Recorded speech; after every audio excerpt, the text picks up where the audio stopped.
After my promotion, my MIL sent a group text saying, "Good for her. Maybe now she'll stop taking from him." I didn't respond. But a week later, she asked if I'd co-sign on a loan for her boutique.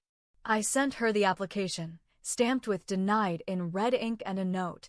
"I don't lend to liars. I'm 37.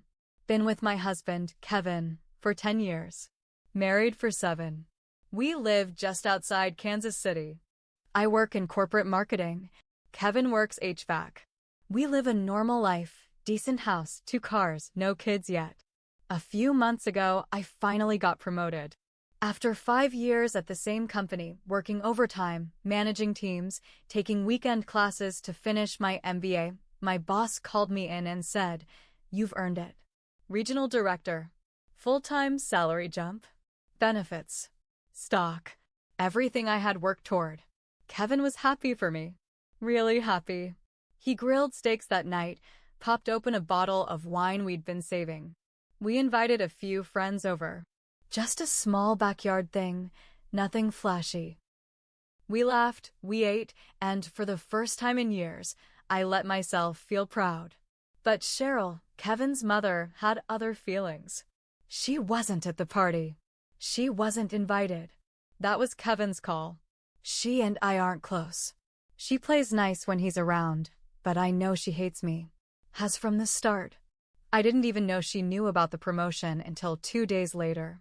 My sister-in-law, Rachel, sent me a screenshot of a group text. It was Cheryl, Rachel, her other daughter Nicole, and 2 of their cousins. Right in the middle of the conversation was Cheryl's message. "Good for her. Maybe now she'll stop taking from him." I stared at that message for a long time. Taking from him? I've paid half of everything since day one. Rent, groceries, cars, insurance. When Kevin lost his job 5 years ago, I supported us for 8 months. I even helped pay down his credit card debt so we could buy a house. I co-signed on his car when his credit was still garbage. And I never, not once, made him feel small about it. But she says I take from him? I didn't reply, didn't text back, didn't forward it to Kevin.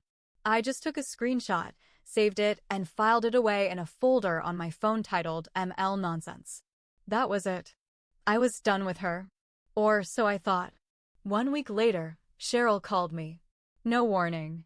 I was at work, just finishing up emails, and I saw her name pop up. I let it go to voicemail. Then she texted, "Can we talk? I have a quick favor to ask." I ignored it until I got home. Then, out of curiosity, I called her back.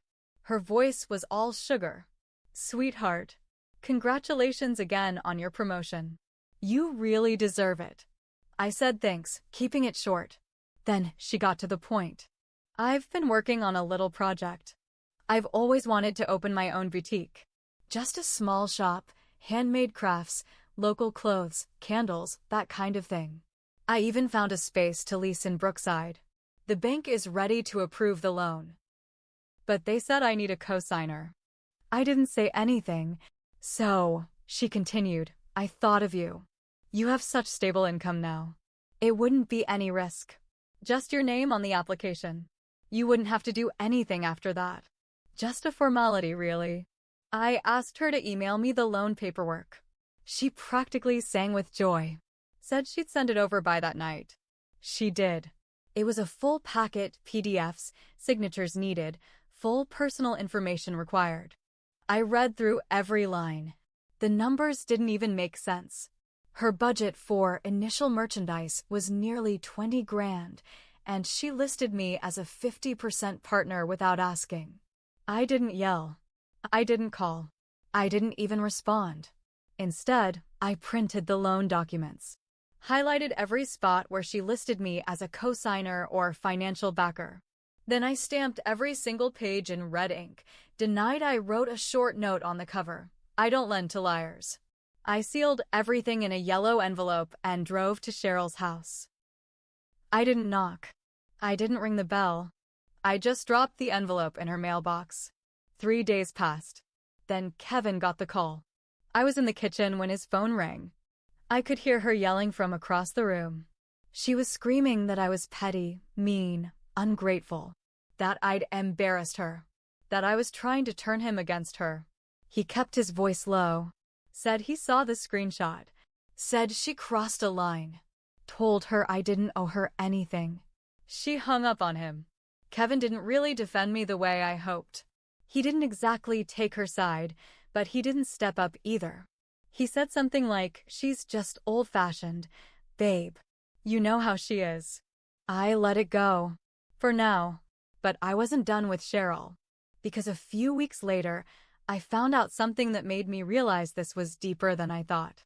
Someone had submitted a credit application using my name and email. Not my exact info, but close enough to raise a red flag. The address listed was Cheryl's. The business name? Cheryl's Charm Boutique. She had tried to apply for a small business grant pretending I was her silent partner. She used my resume, my job title, my promotion as proof of shared assets. And she never told me. I found out when I got a call from a grant coordinator at a local business incubator. She asked if I was interested in coming to a co-founder pitch night. I said, "What pitch?" That's when everything changed. I asked the coordinator to send me everything they had. She forwarded the application packet that Cheryl had submitted. My name was on every page. She had copied my LinkedIn profile word for word. Said I was co-founding her boutique, handling all marketing, and providing business leadership. She claimed we were longtime collaborators and that I had committed to a financial stake. She even attached a fake letter, typed, not signed, saying I would contribute $15,000 towards startup costs. And she used my personal email address. I sat at my desk just staring at it. My chest was tight. My hands shook. I couldn't even get angry at first. I was just stunned. Then it hit me, if she'd pulled this off, it could have ruined me. If the grant office had done any financial background checks, it would have flagged me. If she defaulted on anything, it would have dragged my name down with hers. I called Kevin. Told him everything. He didn't believe me. Not at first.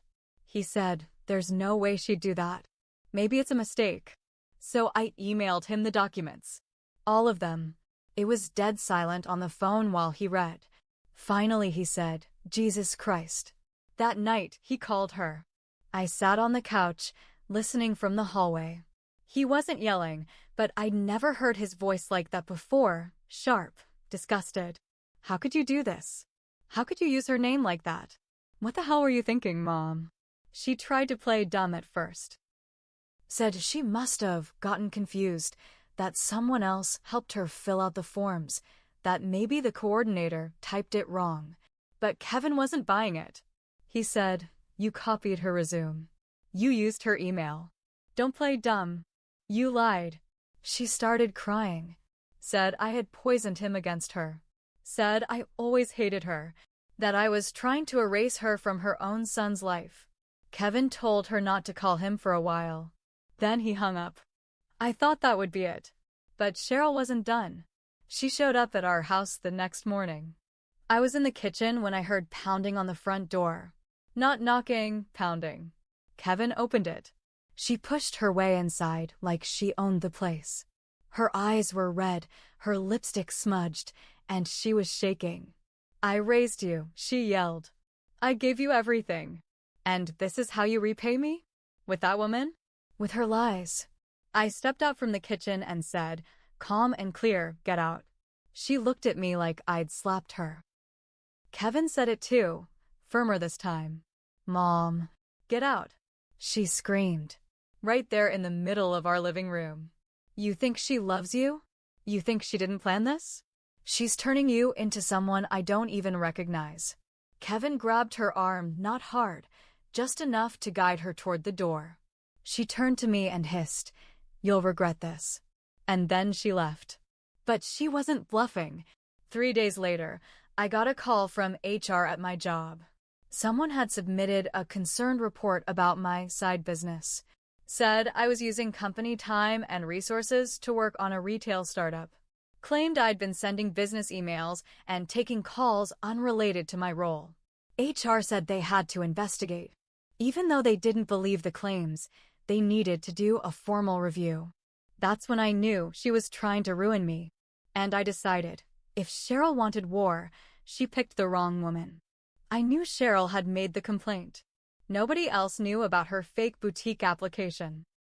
Nobody else had a motive. I didn't tell HR that right away. Instead, I calmly went through the process. I let them audit my emails, check my devices, even sit in on a few meetings.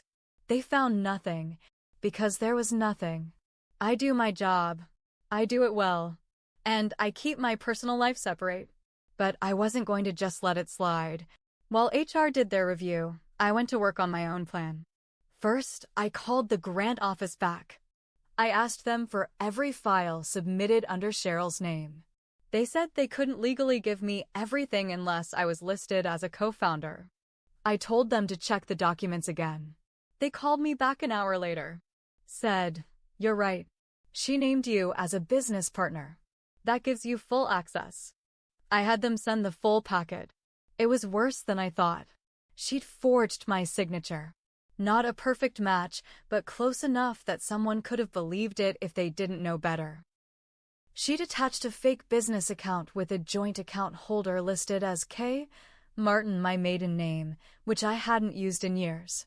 She was trying to make it look like we'd already started pooling money.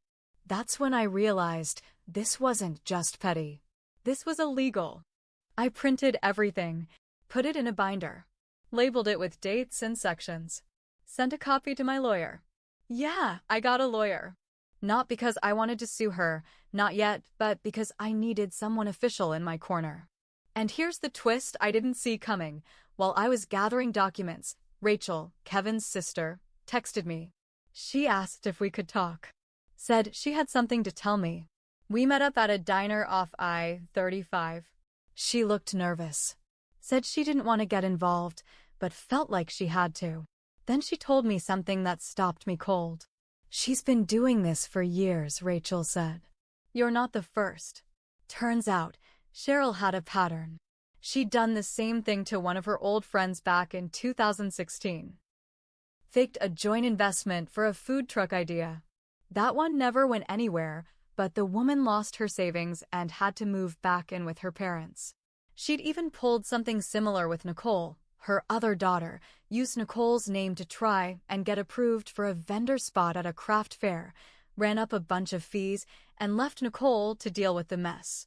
Rachel said, "We always cover for her. I'm tired of it. She's going to wreck your life if you let her." That was all I needed to hear. So I went to Kevin. I laid it out. Everything. The forged application, the false complaint to my job, her history. Rachel backed me up. And Kevin finally broke. He sat on the edge of the bed with his head in his hands and said, "What kind of person is my mother?" I didn't answer. He needed to figure that out on his own. But I knew what kind of person I was. I wasn't the type to take a beating and keep quiet. This wasn't about pride anymore. This was about stopping her before she did this to anyone else. And I knew just where to strike next. I waited 2 weeks. 2 weeks of quiet. During that time, Kevin barely spoke to his mother.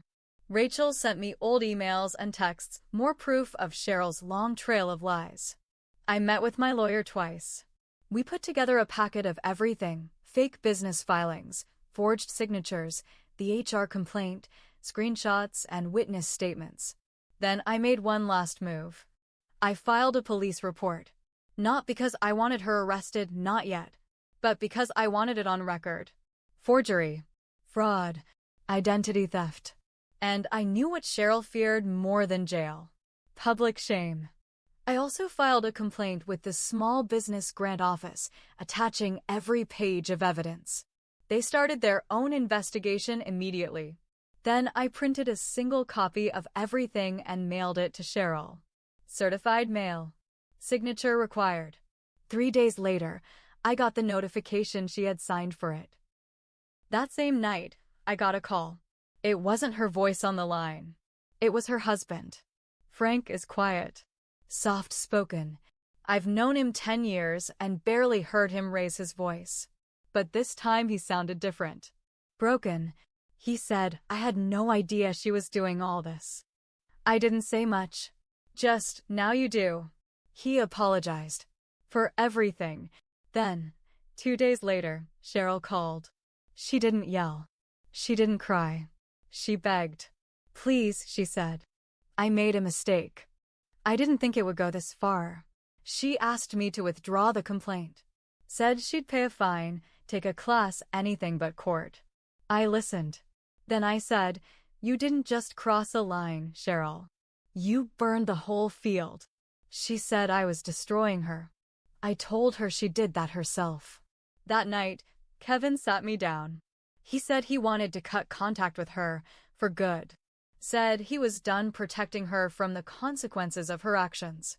Then he did something I never expected. He told me he had messed up too. He admitted that years ago, Cheryl told him not to marry me. Said I'd use him. That I was beneath him. That I'd trap him with a career and make him feel small. And Kevin said, he listened. Not fully, but he admitted those words had lived in his head for years. He said he was sorry for ever letting her poison get near us. That he should have defended me more. That he should have believed me right away. I didn't forgive him then. I told him I needed time.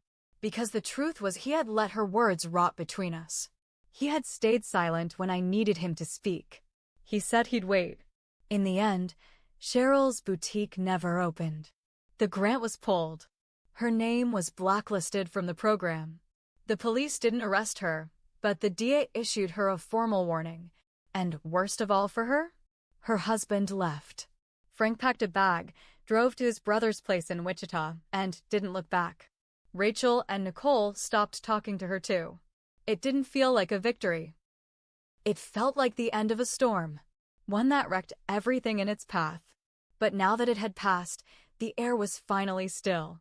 Kevin and I are still together for now. We're in counseling. It's hard. It's real. And we're working through it, slowly. But Cheryl? She's alone. She tried to ruin my name. And in the end, she lost her own.